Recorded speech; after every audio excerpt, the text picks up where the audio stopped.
White angle میں افتخار شرازی اور امتیاز گل صاحب کا سلام پہنچے ناظرین، اور سب سے پہلے ذکر کرتے ہیں کشمیر کا۔ ناظرین، 5 اگست 2019 وہ دن تھا کہ جب بھارت نے ایک انتہائی اقدام لیا اور بھارتی آئین کے نیچے جو کشمیریوں کی خصوصی حیثیت تھی وہ بھی ختم کر کے وہاں پہ ایک طرح سے مکمل طور پہ بھارتی راج قائم کر دیا گیا۔ اس معاملے کو پاکستان نے بڑی سنجیدگی سے لیا اور ہم نے دیکھا کہ اس کے بعد اس وقت کی حکومت نے اس معاملے کو نہ صرف عالمی سطح پہ اجاگر کیا بلکہ ملک کے اندر بھی اس معاملے کو کافی سنجیدگی سے لینے کے ساتھ ساتھ اس حوالے سے کئی پروگرامز مرتب کیے گئے اور کئی فورمز پہ اس معاملے کے اوپر پاکستان نے بھرپور انداز میں اپنی آواز اٹھائی۔ ناظرین، گزشتہ روز گویا کہ 5 اگست کا دن تھا اور یہ جو 2019 میں جو کچھ ہوا ہے، پاکستان کی حکومت اس معاملے کو لے کے کیسے ریئیکٹ کر رہی ہے، اس کا ایک مظاہرہ ہمیں کل بھی دیکھنے کو ملا۔ لیکن بڑی حیران کن بات تھی کہ اس دن ملک کا چیف ایگزیکٹو ڈیرہ غازی خان میں موجود تھا سیلاب زدگان کے ساتھ، اگرچہ وہ بھی ایک اہم معاملہ تھا لیکن وہ آنے والے دنوں میں بھی اس معاملے کو دیکھا جا سکتا تھا۔ کل کے دن ملک کے چیف ایگزیکٹو کو کیا اسلام آباد میں ہونا چاہیے تھا کہ نہیں، اور اس کے ساتھ ساتھ جو دیگر قومی قیادت ہے وہ بھی کہیں متحرک نظر آئی تو کچھ ایسا ہمیں دیکھنے کو نہیں ملا۔ اور بالخصوص ناظرین، جو کل اور پرسوں کے دن جو قومی اخبارات کے اندر اشتہارات جاری کیے گئے، بڑی حیران کن بات ہے کہ ان اشتہارات میں جو حکومت کی جانب سے جاری کیے گئے اس میں صرف ایک ہی مطالبہ تھا، اور وہ مطالبہ یہ تھا کہ بھارت نے جو اپنے آئین 370 کی کلاس کو ختم کیا ہے اور جس کے نتیجے میں مقبوضہ کشمیر کی خصوصی حیثیت ختم کی گئی ہے، گویا کہ اسے بحال کیا جائے۔ تو اس سے ہم کیا سمجھیں کہ کشمیر کے معاملے پہ جو قوم کا یا پاکستان کا ایک بیانیہ تھا، کیا وہ بیانیہ اب تبدیل ہو گیا؟ کیونکہ اس سے پہلے ہمارا بیانیہ یہ تھا کہ کشمیریوں کو ان کا حق خودارض دینے کے لیے اقوام متحدہ کی جو قراردادیں ہیں ان کے اوپر عمل درآمد ہونا چاہیے، گو کہ وہاں پہ پلیبیسائڈ ہونا چاہیے اور کشمیریوں کو اپنی قسمت کا فیصلہ کرنے دیا جائے۔ لیکن جو حکومتی تشہیری مہم تھی اور اس دن کے حوالے سے اس میں اس بات کا کہیں شائبہ نظر نہیں آیا کہ ہم یہ مطالبہ بھی کر رہے ہیں۔ اور ناظرین، کیا اس طرح کی ایک کمزور میڈیا مہم اور اس کے نتیجے میں پھر جو قومی قیادت کا کنڈکٹ تھا، گویا کہ وزیراعظم کا ڈی جی خان میں ہونا، صرف ایک ایڈوائزر قمر زمان قاہرہ صاحب اور کچھ وفاقی وزراء نے ایک ریلی نکالی، کیا یہ کافی ہے؟ یا کل کے دن اس ملک کی پارلیمان کا ایک جوائنٹ سیشن ہونا چاہیے تھا جس کے اندر تمام قومی رہنما اس معاملے پہ گفتگو کرتے؟ کیا کل کے دن وفاقی کابینہ کا ایک خصوصی اجلاس ہونا چاہیے تھا جہاں سے ایک زوردار آواز اٹھتی اور پوری دنیا کو بتایا جاتا کہ کشمیری کس حال میں رہ رہے ہیں اور اس مسئلے کو حل کرنا کتنا ضروری ہے؟ کیا کل کے دن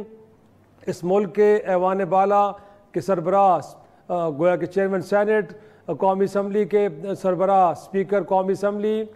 ملک کے صدر اور دیگر سربراہان کو ان ریلیوں کی ایک طرح سے قیادت کرنی چاہیے تھی کہ نہیں؟ یقینی طور پہ یہی وہ سوالات ہیں کہ جو ہر پاکستانی کے ذہن میں اٹھ رہے ہیں۔ اور دوسرا سوال یہ کہ اگر اس کمزور انداز میں جس میں صرف بیانات دیے جائیں گے، جس میں ٹویٹس کیے جائیں گے یا ایک طرح سے کوئی ایک چھوٹی سی ریلی نکالی جائے گی، کیا اس طرح کر کے ہم عالمی سطح پہ بھارت کے اوپر ایک دباؤ ڈال سکتے ہیں جس کے نتیجے میں کشمیری جو پچھلے 75 برس سے اپنی آزادی کی تحریک لڑ رہے ہیں ان کو منزل مل پائے گی کہ نہیں مل پائے گی؟ امتیاز صاحب، میرا لگتا ہے کہ کوئی طویل ہو گیا یہ جو ابتدائی تھا، لیکن معاملہ اتنا اہم ہے اور جسے ہم کہتے ہیں کہ پاکستان کی شہرگ ہے۔ سر، کل کا دن جس طرح کا کنڈکٹ تھا، آپ لگتا ہے کہ مطمئن ہے کہ ٹھیک تھا، حکومت نے اتنا ہی کر سکتی تھی جتنا کیا ہے، یا آپ کو لگتا ہے کہ اس سے زیادہ کچھ چیزیں ہو سکتی تھی؟ افتخار، دیکھیں ہم نے گزشتہ 70 برسوں میں کشمیر کے حوالے سے اتنا کچھ سنا ہے کہ اس حوالے سے آپ کا جو تمہید تھی وہ شاید مختصر تھی، اس لیے کہ اتنی ساری معلومات ہیں آپ کو بھی ہمیں بھی، اور اب یہ لگتا ہے کہ 5 اگست 2019 کے بعد جو کچھ بھارت نے کیا اس کو تقدیر کا لکھا سمجھ کے اصل میں اندرونی طور پہ پبلکلی نہیں، تقدیر کا لکھا سمجھ کے اس پہ بس ایک زبانی جمع خرچ کیا جا رہا ہے۔ اور جو اشتہارات آرٹیکل 370 کی بات کی ہے آپ نے، اس سے زیادہ جو خطرناک آرٹیکل تھا وہ 35A تھا جی، کیونکہ اس کے تحت غیر کشمیری لوگوں کو، چاہے وہ مسلمان، ہندو، سکھ، سرکاری ملازمین، ان سب کو کشمیر میں جائیداد خریدنے کی اجازت مل گئی تھی۔ صحیح۔ اب ظاہر ہے اگر جب غیر کشمیری وہاں پہ آئیں گے تو جو آرٹیکل 370 بھی کشمیر کی خصوصی حیثیت سے متعلق تھا، ایک الگ ایڈمنسٹریٹو یونٹ تھا، لیکن 35A کے تحت تو بیرونی علاقوں سے لوگوں کو آباد کرنے کے باقاعدہ منصوبے، ڈیموگرافی کو میک شور کر رہا تھا وہ جی، تو اس میں منصوبہ ان کا یہی ہے کہ 15-20 سال میں مقامی آبادی جو ہے وہ کافی حد تک اس کے مقابلے میں کم ہو جائے گی جب اگر یہ باہر سے لوگوں کو آنے دیں گے، کیونکہ بہرحال ان کا پھر اثر و نفوذ پھیلتا ہے بیوروکریسی میں، بزنسز میں، آبادی کا تناسب تبدیل ہوتا ہے اس سے جی کافی حد تک ایک آبادی کا تناسب، اور اگر آبادی کا تناسب 10-15-20% بھی تبدیل ہوتا ہے، ہو سکتا ہے کہ وہ ایسی جگہ پہ ہو جہاں کے اثرات بہت زیادہ ہوتے ہیں، بڑا بزنس مین اگر آ جاتا ہے، بڑے افسران آ جاتے ہیں، اس سے ملٹری کے لوگ آ جاتے ہیں، تو پھر مقامی آبادی تو اس میں دب کے رہ جائے گی۔ جو ہماری شکایتیں ہیں پاکستان میں بھی مختلف علاقوں میں، کہ بلوچستان میں مثلا کہ افغانستان سے پشتون لوگ آئے، وہاں پہ آ کے آباد ہوئے، اس کی وجہ سے مقامی لوگ خود کو اب اقلیت میں سمجھتے ہیں۔ تو کشمیر کا جو مقدمہ ہے خود پاکستان نے ایک ہارا تو ہے، لیکن اس میں زیادہ قصور میں سمجھتا ہوں پاکستان کے اقتصادی حالات کا ہے، پھر اس سے بڑھ کے بین الاقوامی جو مفادات کی جنگ ہے اس کا ہے، کیونکہ بھارت نے جو بھی کام کیا کسی ایک ملک نے اس کی مذمت نہیں کی۔ 2019 میں چین نے دبے الفاظ میں کوئی بات کر دی تھی اس کی کشمیریوں کی حمایت میں، لیکن کسی ملک نے یہ نہیں کہا کہ آپ آرٹیکل 370 کو بحال کریں، 35A کو ختم کریں جو اس کے تحت دوسروں کو اختیارات دیے گئے ہیں۔ اس پہ میرا خیال ہے کہ کافی سارے لوگوں نے فاتحہ پڑھ لی ہوئی ہے مسئلہ کشمیر۔ صحیح، لیکن اگین امتیاز صاحب، اگر آپ کے آرگومنٹ کو لے بھی جائے کہ پاکستان کے اقتصادی حالات شاید اس کی ایک بنیادی وجہ ہیں، لیکن فلسطین کا مسئلہ آج بھی کہیں نہ کہیں زیادہ ویزیبل ہے، کہیں نظر آتا ہے، ڈسکس ڈیبیٹ ہوتا ہے۔ کشمیر کا مسئلہ بھی اسی نوعیت کا ہے اور اس سے کہیں زیادہ سنگین ہے۔ تو آپ کو لگتا ہے کہ پاکستان کی جو لیڈرشپ کا کنڈکٹ ہے اس کا بھی ایک کلیدی رول ہے، جس انداز میں اس مسئلے کو ہم لے کے چلے ہیں، وہ عالمی فورمز ہوں یا ملک کے اندر؟ ہم نے تو یہی دیکھا ہے کہ اس معاملے کے اوپر پولیٹیکل پوائنٹ سکورنگ کے لیے لوگ ایک دوسرے کے اوپر یہ الزام لگاتے ہیں کہ شاید آپ نے کشمیر کا سودا کر دیا، کوئی کسی کو مودی کا یار قرار دے رہا ہے، کچھ تو بنیادی طور پہ یہ آپ کو وجہ نہیں لگتی کہ یہ بھی ایک اپنی جگہ پہ ایک اہم وجہ ہے جس کی بنیاد پہ ہم چیزوں کو بہتر انداز میں عالمی برادری کے سامنے نہ رکھ پائیں، نہ اس مقدمے کو جیتنے کے لیے جو ضروری اقدامات ہیں وہ کر پائے؟ بالکل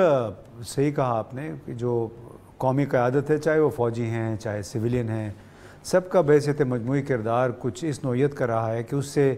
آپ کو لگتا نہیں ہے کہ واقعتاً وہ اس میں دلچسپی رکھتے ہیں۔ مثلا مولانا فضل الرحمان آپ کو پتہ ہے وہ پنڈی کے بھی بڑے قریب رہے ہیں، لیکن وہی 10-15 سال تک کشمیر کمیٹی کے چیئرمین رہے۔ اب کوئی مولانا فضل الرحمان کو دیکھے گا، ان کو سنجیدگی سے ان کی بات کوئی سنے گا؟ اب ماضی میں آپ نے بھی دیکھا ہوگا کہ بہت سارے وفود وغیرہ یہ بھیجتے تھے کہ ہم نے کشمیر پہ ایڈوکیسی کرنی ہے، بیرون ممالک کے جا کے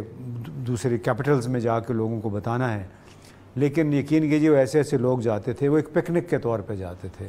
اور اس میں ایسے لوگ ہوتے جن کو بنیادی طور پہ جو اقوام متحدہ کی جو 2 قراردادیں ہیں 1948 اپریل کی اور پھر جنوری 1949 کی، کہ ان قراردادوں کا بھی ان کو نہیں پتہ ہوتا تھا۔ آپ تصور کریں کہ اگر آپ کو اس معاملے کی بنیاد ہی نہیں پتہ تو پھر آپ کیا کرنے جا رہے ہیں؟ تو میں مطلب مؤدبانہ انداز میں یہ کہوں گا کہ کشمیر کو ایک پروجیکٹ کے طور پہ چلایا گیا ہے، اس کی وجہ سے ایک صنعت باقاعدہ وجود میں آئی، اس صنعت کا حصہ آزاد کشمیر بھی تھا۔ ہو سکتا ہے آپ کی ہمدردیاں ان کے ساتھ ہوں، لیکن دیکھیں جو گزشتہ 2 مہینے میں آزاد کشمیر میں ہوا ہے کہ ایک طرف ہم کہتے رہے کہ ہمیں بڑے مشکل اقتصادی حالات ہیں، لیکن ان مشکل اقتصادی حالات میں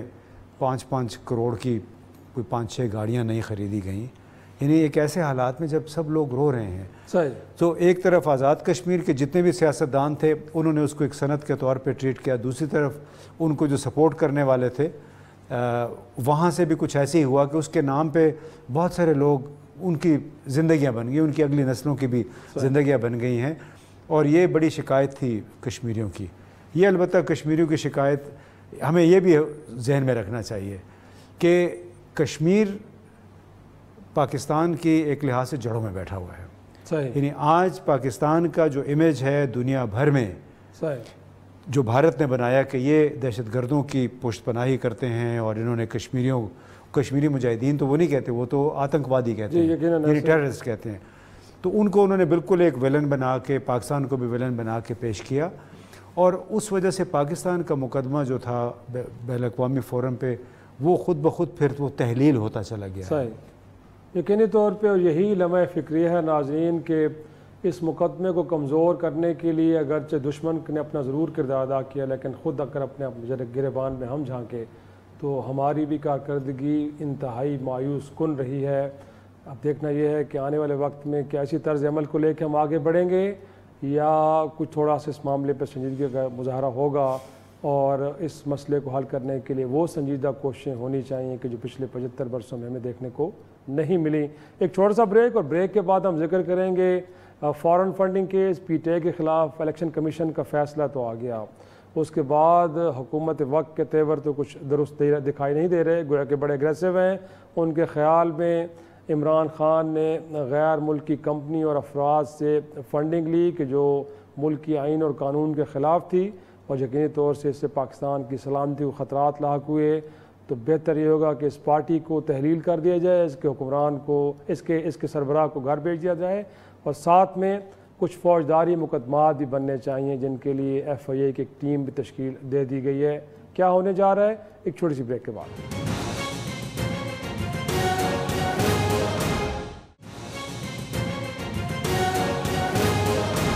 ایک بار پھر خوش آمدید امتیاز صاحب۔ یہ جو ڈیلینگ ٹیکٹکس خان صاحب استعمال کر رہے تھے نا، اور 8 برس لگے ہیں سر فارن فنڈنگ کیس کو ڈیسائیڈ کرنے میں، اب تو ان کی توپوں کا رخ الیکشن کمیشن کی جانب بھی ہے، ساتھ میں حکومت وقت کو بھی وہ نشانے پہ لے کے بیٹھے ہیں سر، لیکن سر انوملیز تو نکلی ہیں نا۔ اب وہ کہہ رہے ہیں کہ کوئی 34 غیر ملکی افراد ہیں، 351 غیر ملکی کمپنی ہیں سر جن سے پیسے لیتے رہے ہیں۔ خان صاحب اتنے بھولے آدمی، ان کو نہیں پتہ تھا کہ یہ خلاف آئین ہے، اور یہی بات میرے خیال میں اسٹیبلش بھی کرتی ہے کہ وہ ڈیلیئنگ ٹیکٹکس یوز کر رہے تھے، دباؤ ڈال رہے تھے کہ فیصلہ نہیں آنا چاہیے، اگرچہ باقی پارٹیز کے بارے میں بھی ان کے سوالات ہیں جن کے جوابات ضرور الیکشن کمیشن کو دینے چاہیے، لیکن سر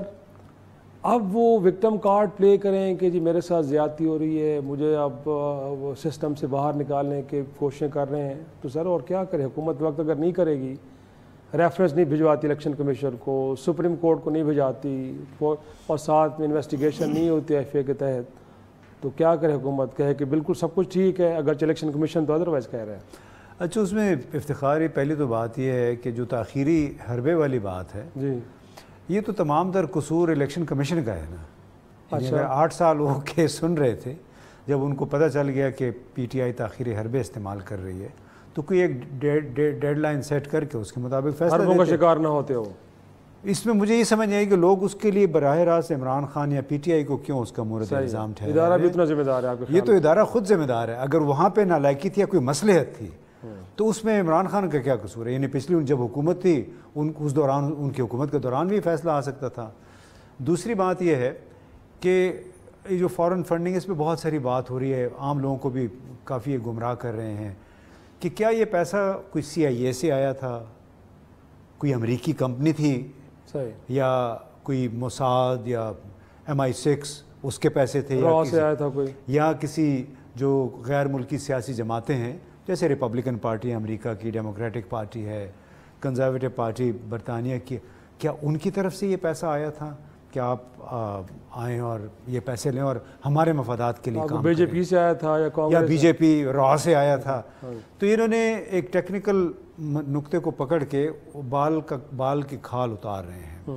اس لیے کہ آپ یقین کریں، مجھے گزشتہ رات میں میرے اس میں فون میں میسج موجود ہے کہ ایک ریئیکشن میں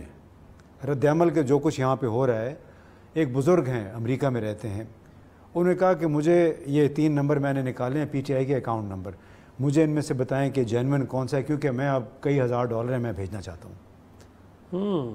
کہ ہم یہاں بیٹھ کے اگر ہمارے پاس نائکاپ ہے جو national identity card for overseas Pakistanis,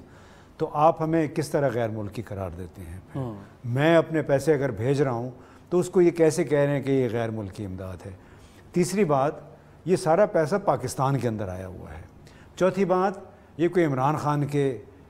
ذاتی اکاؤنٹ میں نہیں آیا ہے، صحیح، پارٹی اکاؤنٹ میں گیا ہے، پارٹی اکاؤنٹ میں گیا ہے، پارٹی اس کے ذمہ دار بنتی ہے اس کی وضاحت کی۔ میری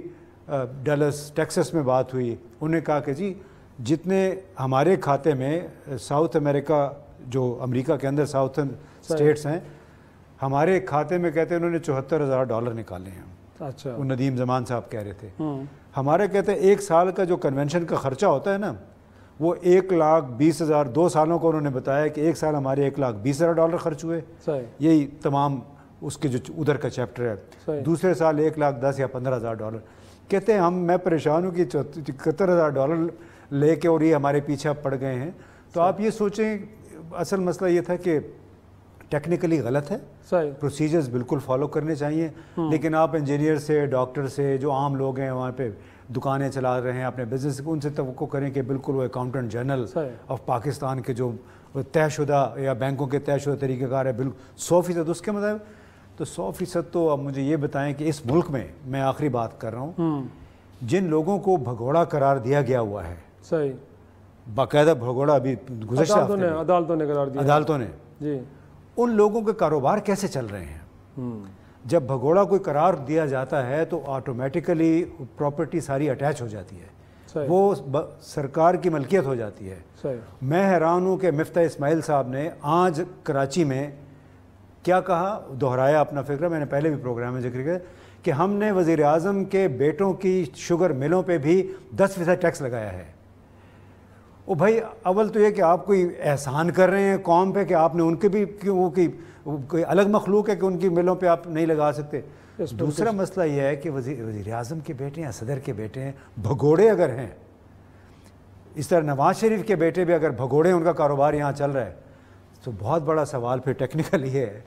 کہ وہ کاروبار کیوں چل رہا ہے، وہ حکومت نے اس پہ قبضہ کیوں نہیں کیا ہوا ہے، بحق سرکار وہ ضبط کیوں نہیں ہوا ہے، اور یہ ہم پہ احسان کر رہے ہیں کہ ہم نے ان کے اوپر 10% ٹیکس لگایا ہوا ہے۔ وہ کل کو کہیں گے جی 4.25 سال تو خان صاحب رہے ہیں، پھر وہ درخواست لے کے عدالتوں میں جاتے، جا کے کہتے کہ ان کاروبار کو نہیں، جو مرضی کہیں نا، میں تو ٹیکنیکل پوائنٹ کی بات کر رہا ہوں۔ ٹیکنیکل پوائنٹ آپ بالکل درست اٹھا رہے ہیں، جو آ بھی گیا ہے ٹیکنیکل پوائنٹس، وہ فرد جرم عائد بھی ہو رہی ہے، لیکن اس کو ڈیلے کر رہے ہیں۔ صحیح، اس میں تو کوئی شک نہیں کہ جو حکومت تاثر دے رہی ہے کہ شاید اس ملک کے اندر جو 31 کروڑ روپے آئے ہیں، پاکستان اتنا کمزور ملک ہے کہ مختلف ادوار میں اگر آپ 31 کروڑ کی انویسٹمنٹ کریں تو اس ملک کو گرایا بھی جا سکتا ہے۔ لیکن خان صاحب جو اس کے بعد یہ جو توپے اور بندوقیں لے کے الیکشن کمیشن پہ چڑھ دوڑے ہیں سر، ایک تو 8 برس لیے اس ادارے نے اس سارے معاملے کو نمٹانے میں،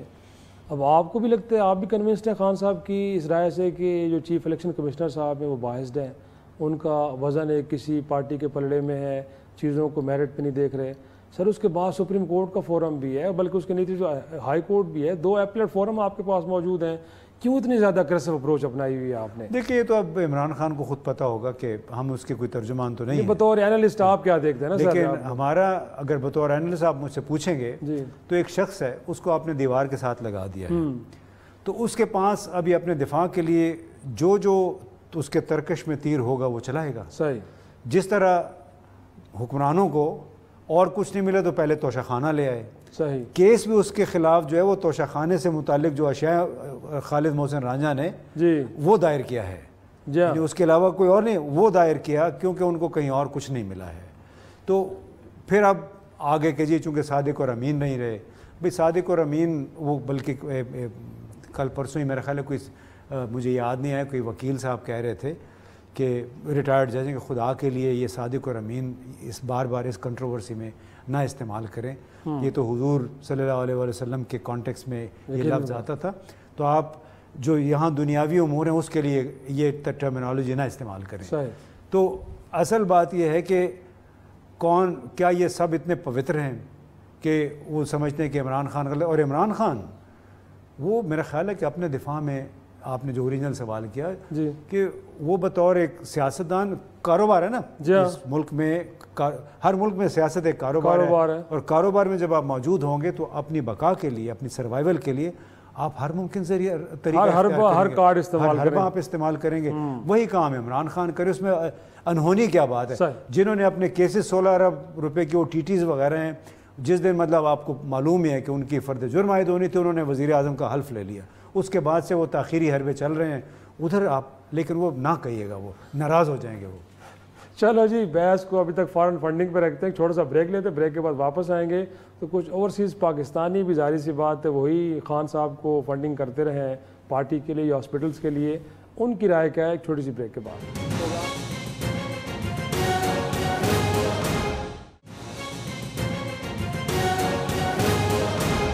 پروگرام میں ایک بار پھر خوش آمدید. اس وقت ہمارے ساتھ برطانیہ سے موجود ہیں امجد علی سید صاحب. آپ چیئرمین ہیں اوورسیز پاکستانی فاؤنڈیشن برطانیہ کے اور انٹرنیشنل پروفیشنل کونسل کے بھی آپ سربراہ ہیں. سر، پاکستان میں آپ نے دیکھا ہی ہے الیکشن کمیشن کا فیصلہ آیا فارن فنڈنگ کو لے کے، اور یہ فنڈنگ ساری کی ساری بیرون ملک سے ہوئی ہے، اور اوورسیز پاکستانیز نے، بہت ساری کمپنیز نے خان صاحب کو یہ فنڈ دیے تھے. انفیکٹ وہاں پہ اس فیصلے کو کیسے دیکھا جا رہا ہے؟ آپ کیا رائے رکھتے ہیں اس پہ؟ تھینک یو ویری مچ کہ آپ نے مجھے جو اس پروگرام میں اس ٹاپک کے لیے سلیکٹ کیا. Thank you very much. دیکھیں، اوورسیز میں جتنے بھی پاکستانی اور جو عمران خان اور PTI کے ایک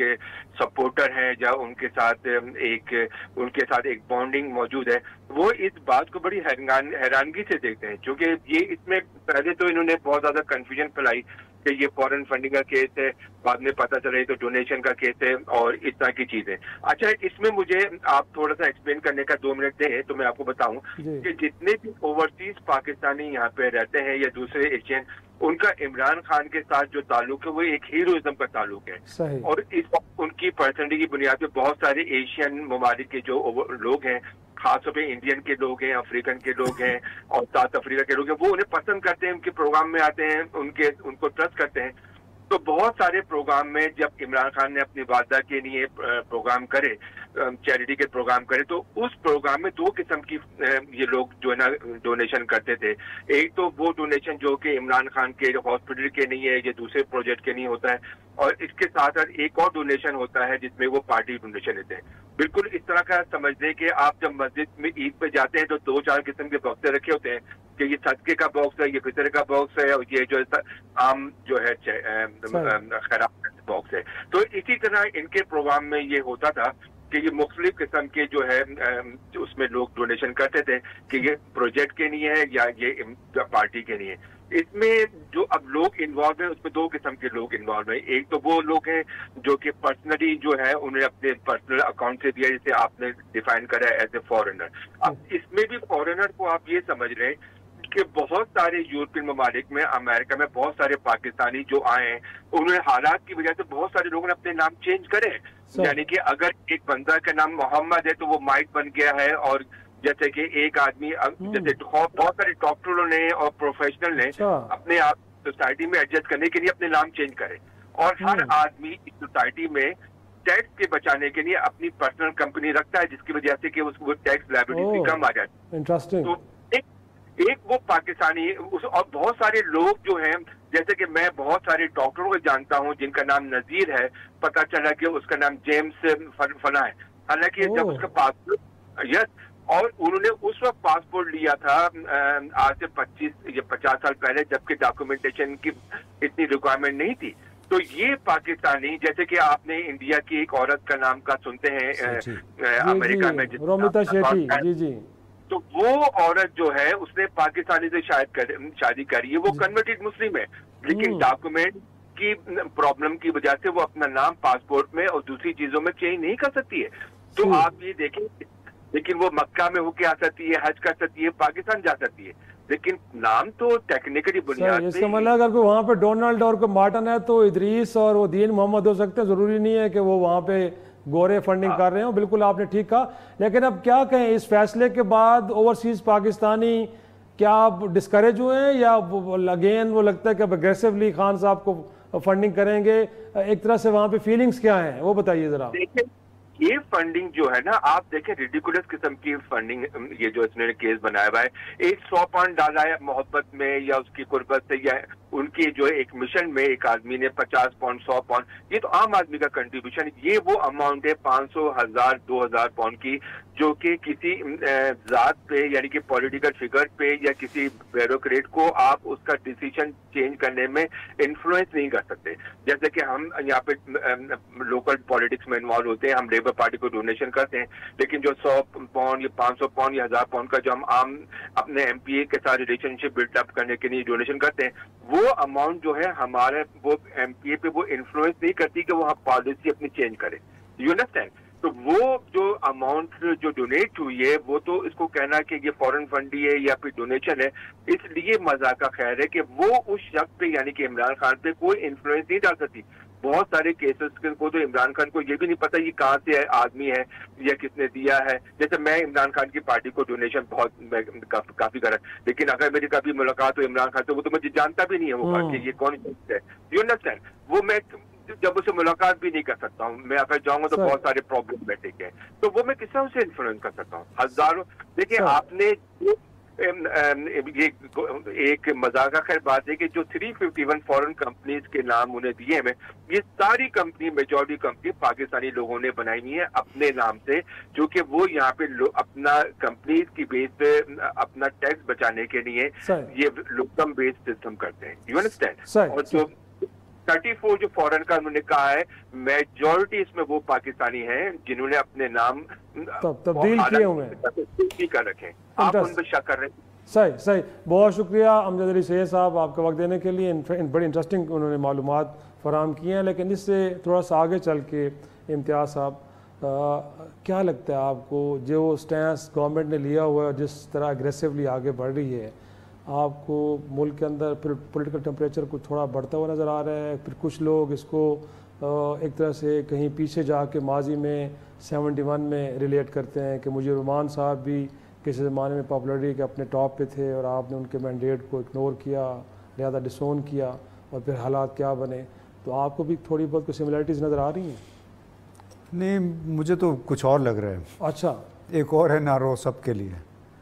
اچھا, سب کے لیے؟ اس میں کیونکہ یہ جو ٹیٹیوں کا جو دھندا چلا ہوا تھا, اور یہ جو لوگ اس وقت ایبسکانڈر ہیں, مفرور ہوئے ہیں, جو لوگ وہ ایفیڈیوٹ دے کے پلیٹلیٹس کی بنیاد پہ چلے گئے تھے, تو یہ سارا مجھے عین ممکن ہے ایک آپشن کی بات ہے کہ اس دبایا اس لیے جا رہا ہے کہ اس دباؤ میں آ کے یہ وہ باتیں مان جائیں جو کہ دوسروں کے حق میں جاتی ہیں. کیونکہ آپ نے نیب کے حوالے سے بھی سنا ہوگا, بہت سخت اعتراض ہے عمران خان صاحب کو کہ امینڈمنٹس کی گئی ہیں, جو ترامیم کی گئی ہیں. تو مجھے تو یہ لگتا ہے کہ ہو سکتا ہے آہستہ آہستہ یہ معاملہ کسی حد تک ڈی ایسکیلیٹ ہو جائے, اور اس کی بنیادی وجہ پنجاب میں پی ٹی آئی کی حکومت ہے. یعنی سب سے بڑے صوبے میں ان کو حکومت مل گئی ہے. وہاں پہ چونکہ ان کے کچھ کام تھے جو مکمل نہیں ہوئے تھے, اور اب چونکہ ایڈمنسٹریٹر بھی بہت مضبوط آ گیا ہے, تو 2 صوبوں کی اگر حکومت ان کے پاس ہے اور اس 2 سال وہ مزید اگر لگا سکتے ہیں, تو انہیں پھر اتنا ہائی پچ پہ رہنے کی ضرورت کیا ہے. اس میں ایک خدشہ ضرور ہوگا کہ جس وقت جو لہر آئی ہوئی ہے عمران خان کے حق میں, وہ کسی حد تک نیچی چلی جائے گی, سبسائڈ کر سکتی ہے. اس کی وجہ سے ہو سکتا ہے وہ شور شرابہ مچاتے رہیں, لیکن مجھے لگتا ہے کہ ہو سکتا ہے وہ ٹون ڈاؤن کر جائیں, کیونکہ اسی کی وجہ سے پاکستان میں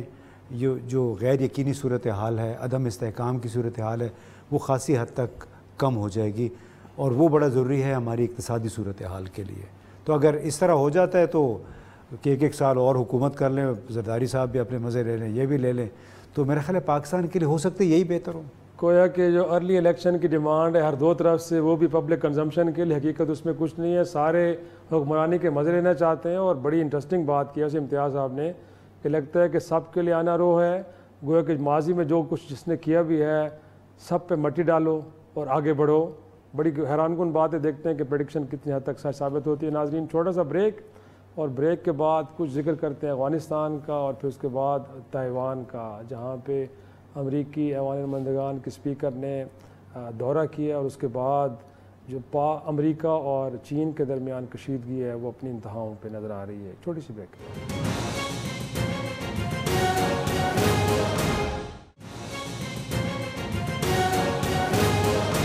پروگرام میں ایک بار پھر خوش آمدید ناظرین. پچھلے دنوں کابل میں امریکی ڈرون حملے میں القاعدہ کے نمبر 2 ایمن الزواہری کی ہلاکت کے بعد بحث اب یہ چھڑی ہوئی ہے کہ اس کے بعد اب آگے کیا ہونے جا رہا ہے. کیا القاعدہ مکمل طور پہ اس کا خاتمہ ہو گیا یا ابھی تک بھی اس میں اتنی طاقت ہے کہ وہ امریکہ اور اس کے اتحادیوں کے لیے بطور خطرہ رہے گی باقی جماعت یہ. اور دوسری بحث یہ ہے کہ جو ڈرون حملہ ہوا ہے گویا کہ یہ کہاں سے ہوا ہے, کہاں سے وہ ڈرون اڑا اور کیسے ٹارگٹ کیا گیا. کچھ پاکستان کے اندر یہ بحث چل پڑی ہے کہ اس کے لیے ایئر سپیس کس ملک کی استعمال ہوئی, اور تحریک انصاف جو سابق حکمراں جماعت ہے ان کے ایک اہم رہنما فواد چودھری صاحب یہ سوال اٹھا رہے ہیں کہ بتایا جائے کہ یہ حملہ ہوا ہے تو کیا اس کے لیے پاکستان کی ایئر سپیس استعمال ہوئی ہے کہ نہیں. امتیاز صاحب پہلے تھوڑا سا چلتے ہیں, طاہر خان صاحب کے کابل میں بیٹھے ہیں تو کابل سے ذرا پوچھتے ہیں کہ اس سارے معاملے پہ. طاہر صاحب بہت شکریہ, آپ وہاں پہ ہیں. ایک تو یہ بتائیے گا کہ کابل میں اس سارے معاملے کو لے کے ریئیکشن کیسا ہے, اور اب کیا سمجھیں اس کے بعد اب چیزیں کچھ بہتر ہوں گی یا خطرے کی گھنٹیاں اور زیادہ بچ گئی ہیں وہاں پہ؟ بہت شکریہ مجھے دعوت دینے کی پروگرام میں. میری نظر میں کابل میں تھوڑی سی ایک کنفیوژن تو ہے, عوام میں بھی ہے اور طالبان کے اندر بھی سوالات ہیں کہ یہ کیسے ہوا. اور جس طرح طالبان کا بیان بھی آیا تھا کیونکہ طالبان کے اس بیان سے ممکن ہے کہ لوگ اتفاق نہ کریں کہ ہمیں معلوم نہیں تھا کہ یہ وہاں پر کیسے آئے, یا آئے تھے کہ نہیں آئے تھے, اور ہمیں نہیں پتا تھا کہ وہ اس جگہ پہ ہے جہاں پر ڈرون کا حملہ ہوا ہے. لیکن میرے خیال میں طالبان کے اس بیان کو لوگ نہیں مانیں گے, کیونکہ اگر یہ کہیں بھی کہ ان کو نہیں پتا تھا کہ وہ کیسے آئے ہیں تو لوگ سوال کریں گے کہ اگر آپ کا کنٹرول ہے کابل شہر پہ, آپ کا کنٹرول ہے پورے افغانستان پہ,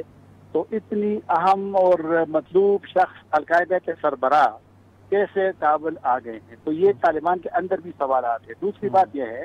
کہ انہوں نے کہا کہ ہمیں یہ بھی نہیں پتا کہ وہ کیسے آئے ہیں. لوگ ان کو میرے خیال میں نہیں مانتے. جو بیان ان کا آیا ہے تو وہ اس لیے آیا تھا کہ ان کو ایک باضابطہ ایک رسمن ایک فارمل بیان دینا تھا اور وہ آ گیا, لیکن اس بیان کے بعد بھی سوالات اٹھ رہے ہیں. میرے خیال میں جو یہاں ہم لوگوں سے ملے ہیں لوگ طالبان میں بھی تھوڑا سا یہ ہے کہ وہ اپنے بھی پوچھ رہے ہیں کہ ظاہر بات ہے کسی نے تو اس کو یہاں پر کوئی تو اس کو لایا ہے, کسی نے تو اس کو رکھا ہے, کوئی تو اس کو پروٹیکشن دے رہا تھا. تو سوالات ہیں اور طالبان کے لیے مشکل صورتحال اس لیے پیدا ہو گئی ہے کہ طالبان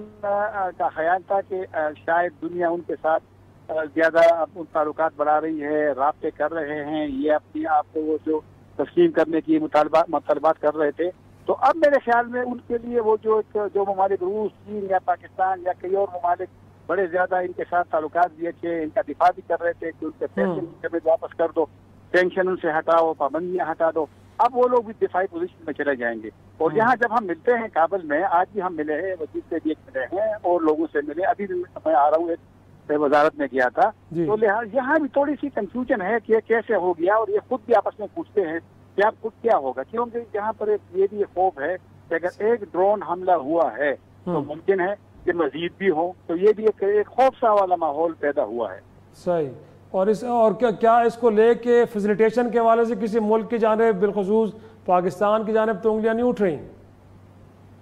لیکن جس طرح کے میڈیا میں آپ نے اشارہ بھی کیا تو یہ تو طالبان سے اب ہے, امریکی تو نہیں بتائیں گے. امریکی تو اپنے آپریشن کی طرح سے جو ہوتا ہے, ماضی میں جو ڈرون حملے ہوئے ہیں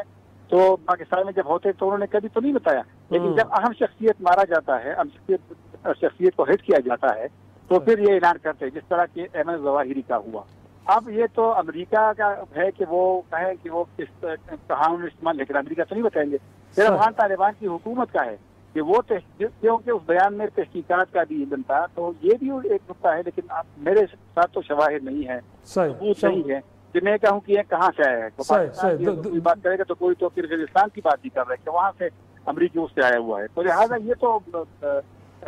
درست پوائنٹ ٹیکن. امتیاز صاحب میں آپ کی طرف آؤں گا. انفیکٹ ہو گیا حملہ, افغانستان کی سرزمین میں ہوا, بتایا بھی جاتا ہے کہ سینٹرل ایشین اسٹیٹ سے کہیں ڈرون اڑا, بٹ پاکستان کے اندر اس بات کو ڈیبیٹ کرنا کہ ایئر پیس پہ یوز ہوئی یا نہ ہوئی,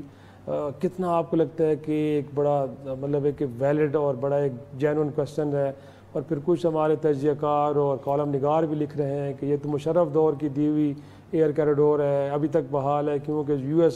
یو این امبریلا کے نیچے وہاں پہ آپریشنز کیے تھے امریکہ نے, تو ہم تو پابند ہیں UN کی ان قراردادوں کے. ظاہر ہے ہم بالکل بین الاقوامی جو بھی معاہدے ہوتے ہیں اس کے تو پابند ہیں, ان کی خلاف ورزی نہیں کر سکتے. دیکھیں ہوا بڑی دلچسپ صورتحال ہے یہ. ہوا یہ کہ جن گھر میں ظواہری رہ رہے تھے یہ وہ گھر ہیں جو اس وقت حقانی نیٹ ورک کے جو رہنما ہیں ان کے قبضے میں ہیں. صحیح. جب یہ گزشتہ سال کابل آئے تھے تو اس وقت انہوں نے ان گھروں پہ قبضہ کیا, لیکن وزیر خارجہ امیر متقی نے کہا کہ یہ ہمارے پاس امانت ہیں, اور یہ گھر ان تمام بڑے لوگوں کے ہیں جو کہ گزشتہ حکومتوں میں تھے. تمام بڑے بڑے لیڈر, چاہے سیاف تھے, چاہے مارشل فہیم تھے, چاہے یہ کرزئی دوستم, یہ اس خاص بستی میں. ہاں اس گھر میں کچھ امریکی حکام رہ رہے تھے گزشتہ سال طالبان کے آنے سے پہلے تک, اور یہ وہ صاحب تھے جو کہ گارڈین میں خبر چھپی ہے کہ عراق میں بھی کام کر چکے ہیں. یہ نہیں لگتا ہے کہ شاید وہ CIA وغیرہ سیکیورٹی اسٹیبلشمنٹس میں تھے. اب ہم جو اگر دیکھیں کہ یہ لوگ کیا کرتے ہیں جب آتے ہیں سیکیورٹی اسٹیبلشمنٹ والے, وہ گھروں میں بے شمار کیمرے لگاتے ہیں, گھروں کے اندر باہر چپس بھی لگاتے ہیں تاکہ وہ سیٹلائٹ کے ساتھ جڑی رہیں اپنی حفاظت کے لیے. اب معلوم نہیں کہ جب طالبان نے اس پہ قبضہ کیا اور ظواہری صاحب کو یہاں پہ لایا گیا, اس سے پہلے وہ جو چپس وغیرہ تھی کیمرے وہ ہٹائے کہ نہیں ہیں. اگر نہیں ہٹائے ہیں تو پھر ان کے لیے تو دن رات سرویلنس کا, نگرانی کا بندوبست ہوا تھا. صحیح. اس کی مدد سے انہوں نے ایگزیکٹلی ظواہری کو جو میزائل لگا ہے وہ اس جگہ پہ لگا بیلکنی میں, کہ وہ جہاں بتایا جاتا, انہوں نے کہا بریفنگ میں کہ نماز کے بعد, صبح کی فجر کی نماز کے بعد بیلکنی میں آپ کچھ دیر تازہ ہوا لیتے تھے. تو جس وقت تازہ ہوا لینے آئے ہیں 2 میزائل آئے ہیں. میزائل اب کہاں سے آیا, لہٰذا میرا خیال اس پہ بحث ہی نہیں کرنی چاہیے. ایک لاسٹ آپ کا سنٹینس چاہیے, جو نینسی پیلوسی کا وزٹ ہوا ہے تائیوان کا, ضرورت بھی تھی یا ضرورت یہ تھی کہ اس کے نتیجے میں سچویشن کو اور زیادہ خراب کرنا تھا؟ کیا مقاصد تھے سر؟ وہ بس ایک